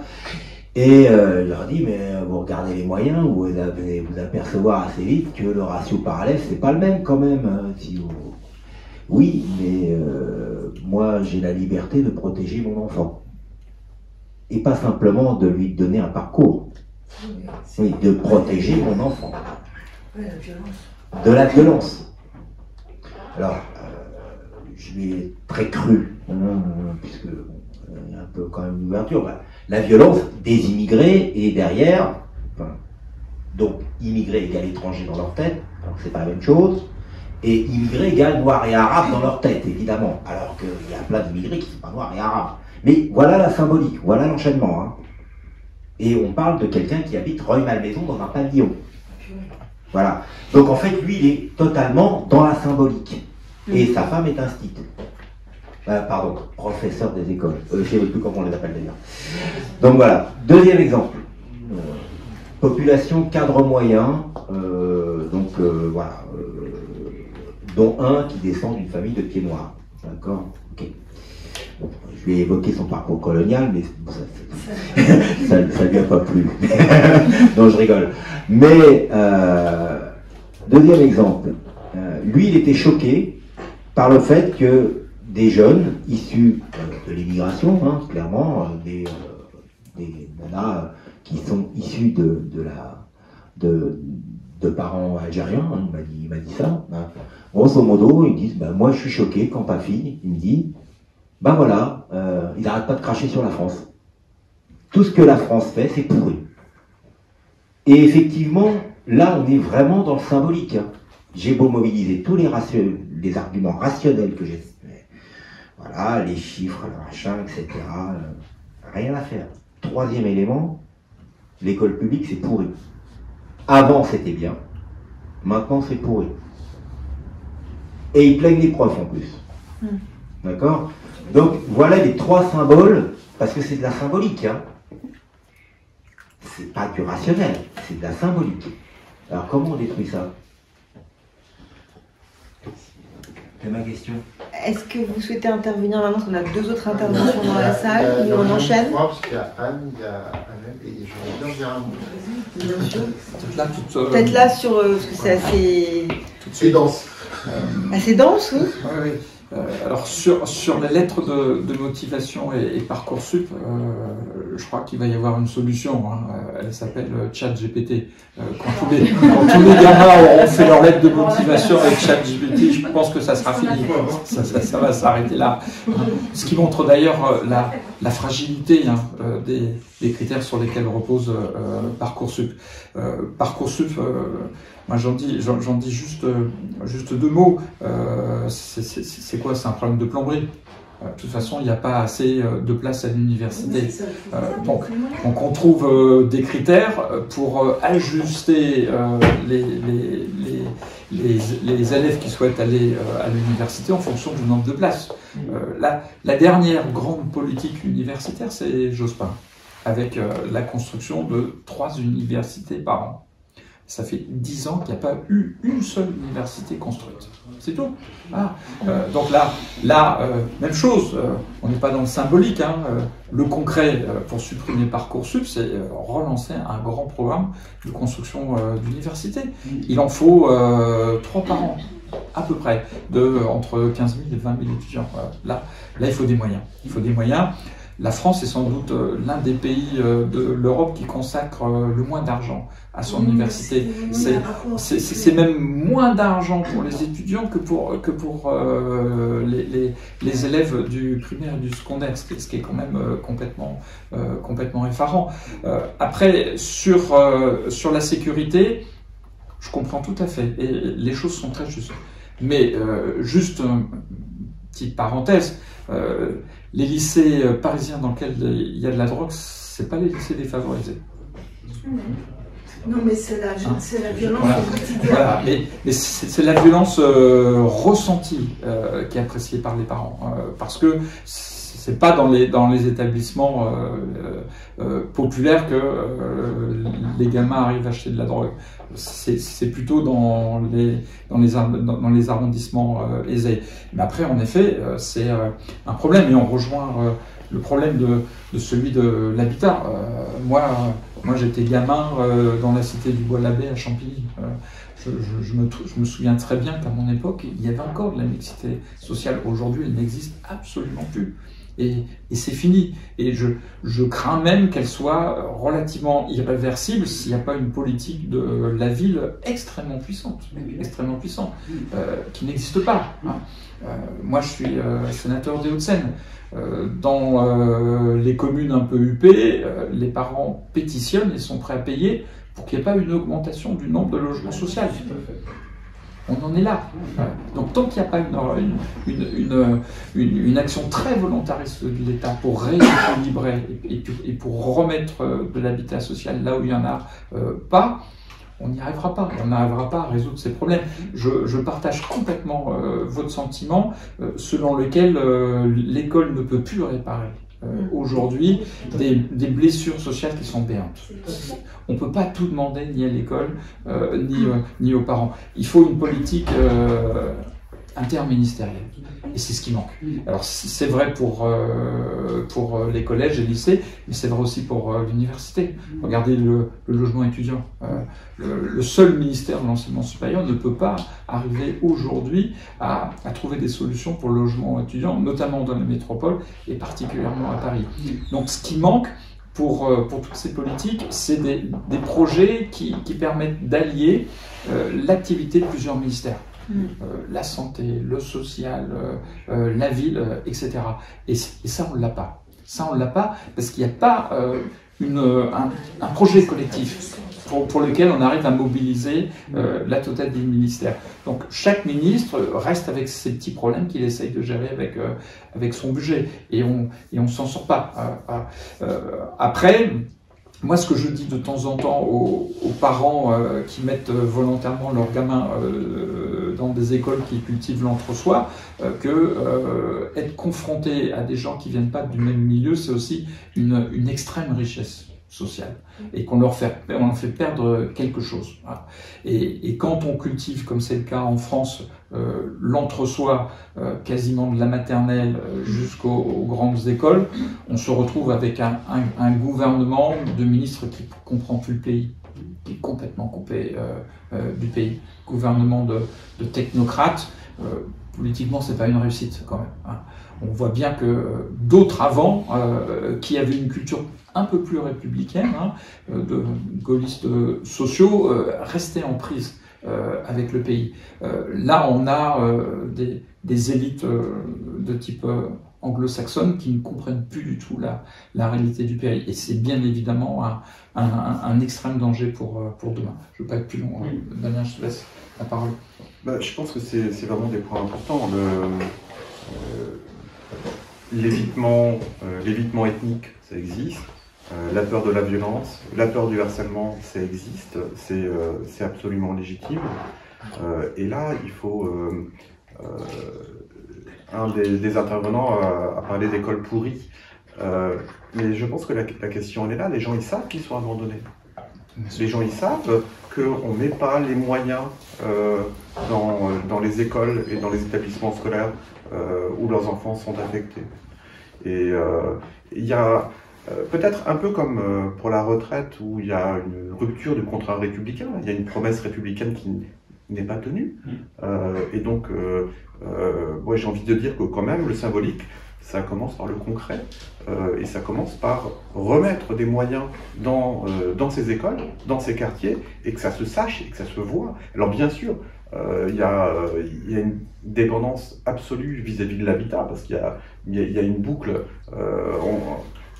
dans les pays anglo-saxons. Aux États-Unis, le prix des maisons, il est complètement indexé sur la qualité de l'école. On a le même bâti, à 2 rues d'écart, qui peut prendre un facteur 10 dans un sens ou dans l'autre, selon que l'école est supposée bonne ou moins bonne, enfin, en fonction de la composition sociale du quartier. Donc oui, on court un vrai risque là-dessus, mais si on veut le conjurer, il faut vraiment, pour redonner foi en l'école, y remettre les moyens. On a 3 autres interventions, me semble-t-il, dans la salle. On va les prendre. Bonsoir. Oui, bonsoir. Il me semble que dans votre discussion, vous avez montré de façon assez lumineuse, en fait, qu'il y avait vraiment 2 projets pour l'école qui s'affrontaient, et en particulier que ce qu'on vit actuellement, c'est le résultat d'une dizaine d'années de réformes, de choses qui apparaissent parfois des choses très techniques, un peu anecdotiques, mais qui finalement vont toutes dans le même sens, sont très idéologiques et participent à ce système qui perpétue la lignée des premiers de cordée et la lignée de ceux qui ne sont rien. C'est quand même ça qu'on est en train de dire, et ça va vous l'avez assez bien dit, de Parcoursup à la réforme du lycée, mais aux incitations fiscales, enfin, il y a plein de choses là-dedans. Et moi, je trouve que ça serait vraiment intéressant de populariser ça, de montrer comment il y a quelque chose de systémique qui a été construit et qui a plein de facettes et plein de conséquences. Vous avez parlé des IPS et on a tous en tête, je pense, les cités, les collèges des cités, les collèges des pavillons, mais en fait c'est quelque chose qui a plein de dimensions, c'est fractal comme problème, cette ségrégation scolaire à laquelle on est arrivé. Par exemple, aujourd'hui, ne rentrent plus dans les grandes écoles, à l'école polytechnique, mais on disait la même chose pour l'école de la magistrature, que des gens qui ont fait leur prépa à Paris ou en région parisienne. Il n'y a plus de provinciaux qui arrivent à l'X ou à l'école normale, c'est fini ça. Donc c'est pas le même genre de ségrégation que celle dont vous avez parlé, mais c'en est une aussi, et c'est aussi une évolution très récente. Donc toute cette chose a plein de dimensions. Je pense qu'il y a un vrai système qui a été mis en place. Je ne sais pas comment on a réussi à pas avoir conscience à chaque fois des petits pas qui ont été faits dans ce sens-là, mais je pense que ça gagnerait à être très documenté, parce que je crois que c'est très important qu'on ait conscience de ça, parce que pour l'instant, on parlait beaucoup des réactions des parents, que tout le monde comprend, on est tous confrontés au même problème. C'est important de comprendre qu'on est aussi face à un système qui a été construit. Et la deuxième chose que je voulais dire, c'est que je suis en même temps très d'accord avec ce qu'a dit Pierre Ouzoulias sur la forme d'urgence qu'il y a de montrer qu'un autre système éducatif est possible. Parce que là, tout est tellement cloisonné que je crois que, et tous les témoignages qui ont été donnés avant montrent bien ça, que la plupart des gens pensent que cet ascenseur social, il est plus possible dans notre système scolaire. Et ça, c'est extrêmement dangereux. Donc je pense qu'il est urgent de montrer par l'exemple, même si ça couvrira pas tout, mais par quelques exemples qu'en fait, non, c'est possible de faire autre chose.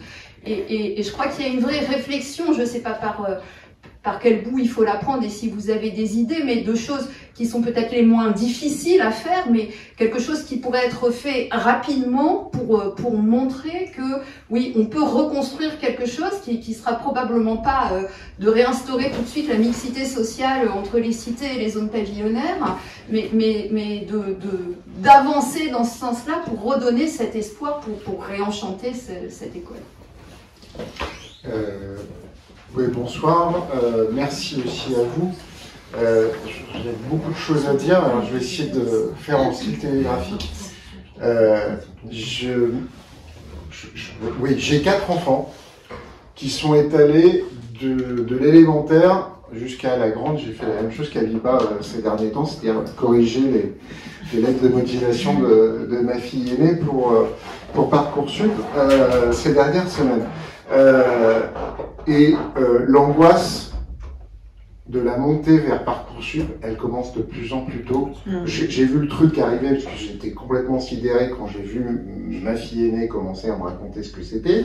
Et puis maintenant, je vois les autres derrière et je pense que la publication des indices de positionnement sociaux dans les collèges va finir par provoquer que les gamins et leurs parents, dès l'élémentaire, le même système qu'on a dans les pays anglo-saxons, vont commencer à flipper leur mère sur ce qui va leur arriver plus tard et qu'on va avoir dans les 2, 3, 4 années qui viennent une accélération de l'évitement scolaire. Et moi, je sais que je vais avoir la pression perso parce que je fais partie des familles qui, dans mon quartier, sont les dernières à avoir l'idée de c'est bien d'être aussi, de participer à la richesse, voilà, mais il y a juste un moment où c'est plus possible parce qu'on est les derniers.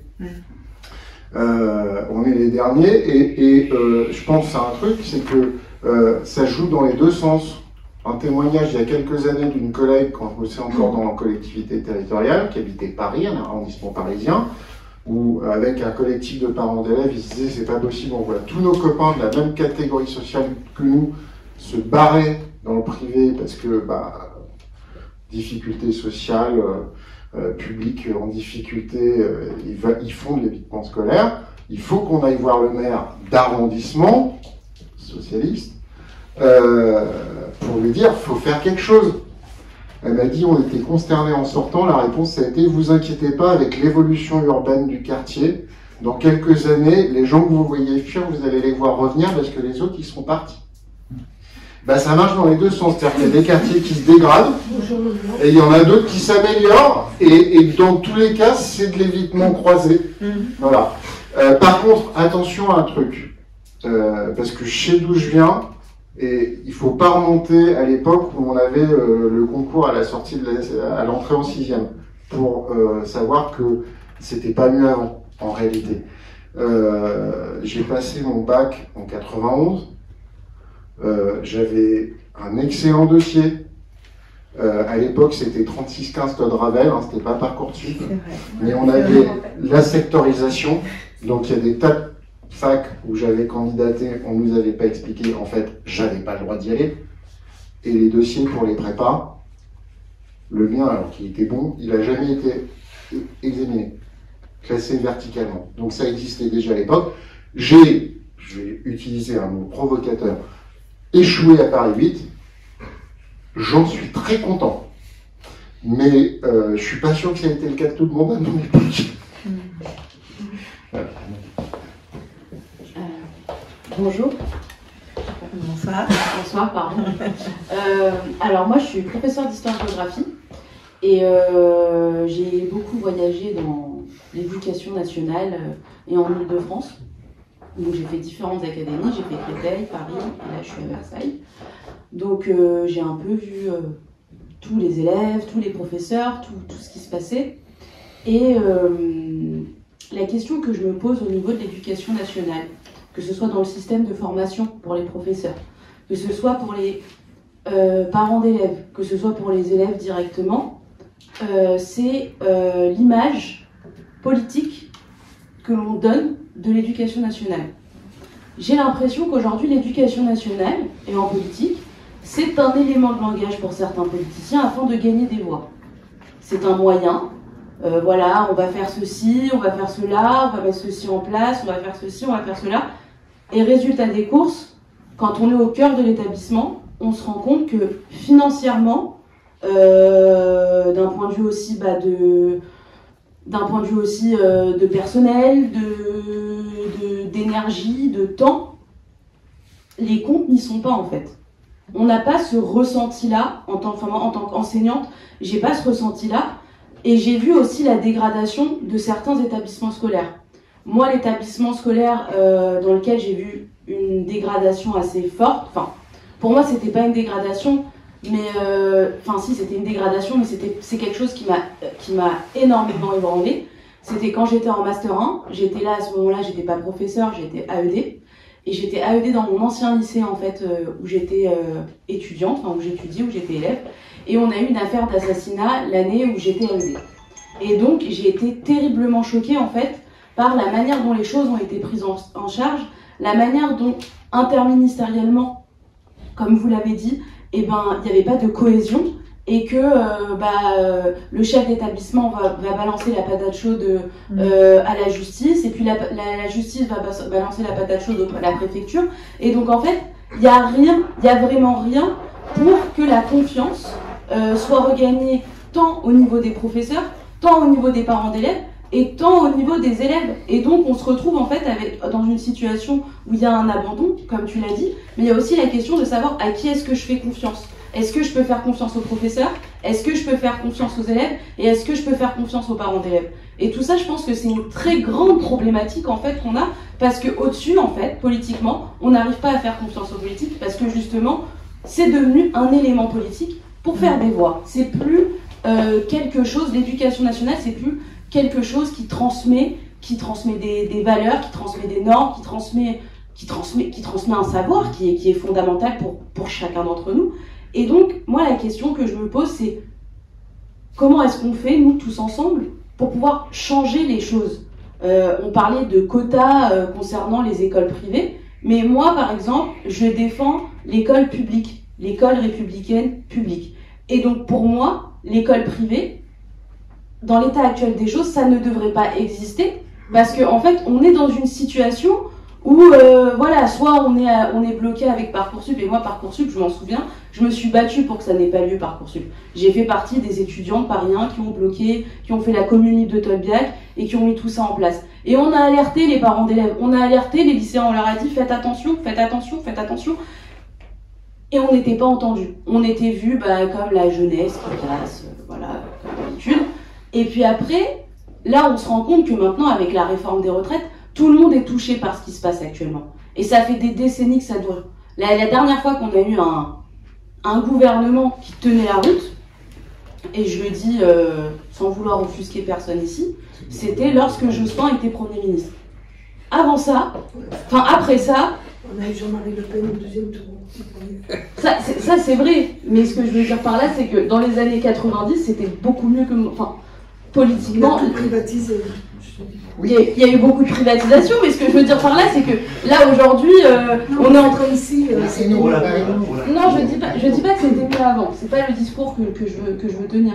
Mais la chose que je veux dire, c'est que là actuellement, tout est en train de s'effondrer. C'est lié aussi à la privatisation, ça c'est un fait. Mais tout est en train de s'effondrer. Et on est en train de faire du bricolage. Oui, il faut faire des quotas, il faut ceci, il faut cela. Alors qu'en soi, non, il faut supprimer l'école privée. L'école privée ne doit plus exister. Je crois qu'il y a une prise d'otage de micro là-bas. Revenez après, alors, vous concluez. Voilà. On peut encore prendre une ou deux interventions, mais on a dit qu'on tenait dans le format quand même de pas aller au-delà de 20h45, et je pense que c'est le cas, donc on vous donne la parole. Oui, alors moi j'ai une question à vous poser. Vous parlez beaucoup de politique interministérielle, mais finalement, pour contrecarrer un peu l'évitement de certains collèges ou lycées, où notamment règne la violence, ces violences, les enfants qui sont dans ces écoles sont en train rapporter avec eux la violence sociale, économique, culturelle, et ils sont suffisamment intelligents pour avoir conscience de leur niveau social, de leur injustice, enfin de leurs rêves qu'ils ne pourront pas atteindre.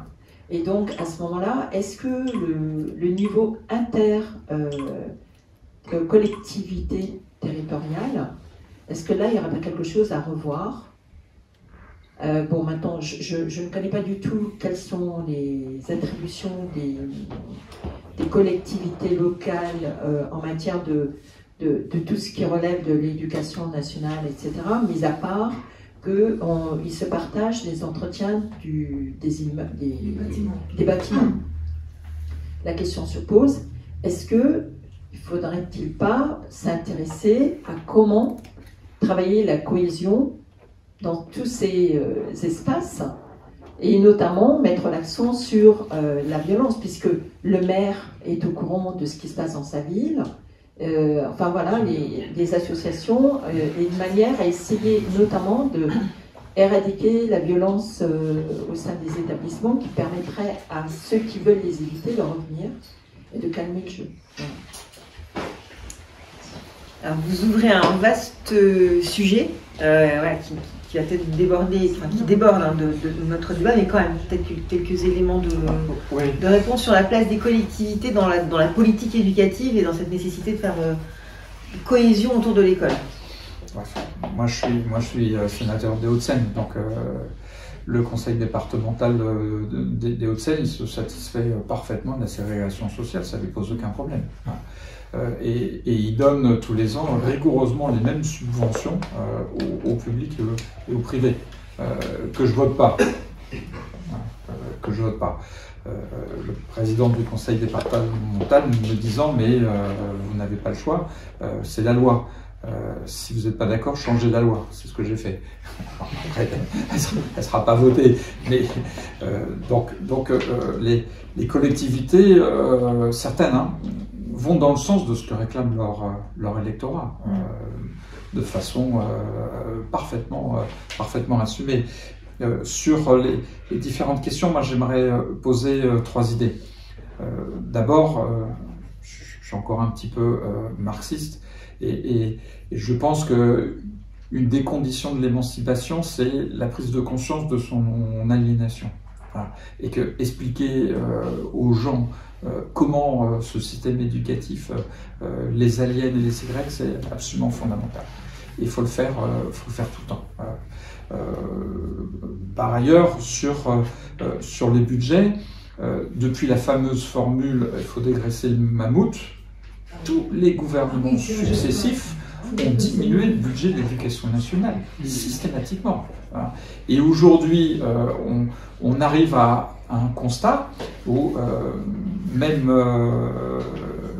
les ministres vous disent de toute façon, on a tout essayé, et c'est pas en mettant plus d'argent qu'on arrive à diminuer les écarts scolaires. Donc il faut trouver autre chose. Et l'autre chose, c'est la recette libérale.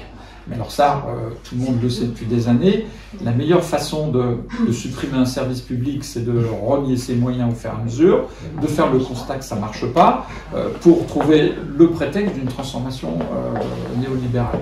C'est fait avec tous les services publics, les transports notamment. Voilà. SNCF, éducation, même combat. C'est rigoureusement la même logique. Or, toutes les expériences qui ont été menées à l'étranger, je pense par exemple à la Finlande, montrent que c'est rigoureusement l'inverse. Et que quand on met plus de moyens, les résultats des politiques publiques sont extrêmement efficaces. Et que c'est quasiment linéaire. Ce qui est vrai aussi pour l'université et ce qui est vrai aussi pour la recherche. Quand vous donnez de l'argent public, les choses marchent bien. Ensuite, pour finir, je crois que les gens, et on l'a vu pour les retraites, les Français et les Françaises, sont très sensibles à l'injustice et à l'injustice sociale. Ils se sont battus contre les retraites parce qu'ils avaient le sentiment d'une immense injustice sociale. Voilà. Et aujourd'hui, il faut opposer l'égalité des chances, telle qu'elle est proposée par les néolibéraux, c'est-à-dire considérer que finalement tous les gamins se valent et que s'ils n'y arrivent pas, c'est de leur faute. Sauf qu'on leur fait courir à certains à 100 mètres avec un boulet au pied. Les néolibéraux ne veulent pas voir le boulet. Ils ne veulent pas voir les problèmes sociaux que pose l'éducation. Et à cette égalité des chances, il faut poser l'égalité des droits. Et ça, c'est un principe républicain très fort auquel les gens sont parfaitement sensibles. Leur dire que le pacte républicain impose à l'État une obligation de moyens et de résultats. L'idée, c'est de permettre aux gamins d'avoir les mêmes droits d'accéder à un enseignement de qualité que les autres. Et je pense qu'on peut mobiliser les gens sur ce principe. Alors, c'est pas un principe rationnel très évolué, c'est dire simplement aux catégories populaires, vous avez vous aussi, comme les autres, le droit à un enseignement de qualité, de la même façon que vous avez le droit à une santé de qualité, des transports de qualité, parce que la République, c'est ça, c'est l'égalité des droits. C'est donner à chaque citoyen la même possibilité d'accéder à des services de qualité. Je pense qu'on peut mobiliser là-dessus. Avant le mouvement des retraites, j'aurais été assez pessimiste là-dessus. Après le mouvement des retraites, je vois qu'il y a encore énormément de matière à bâtir parce que l'idée républicaine, elle permet encore de mobiliser massivement les masses populaires aujourd'hui.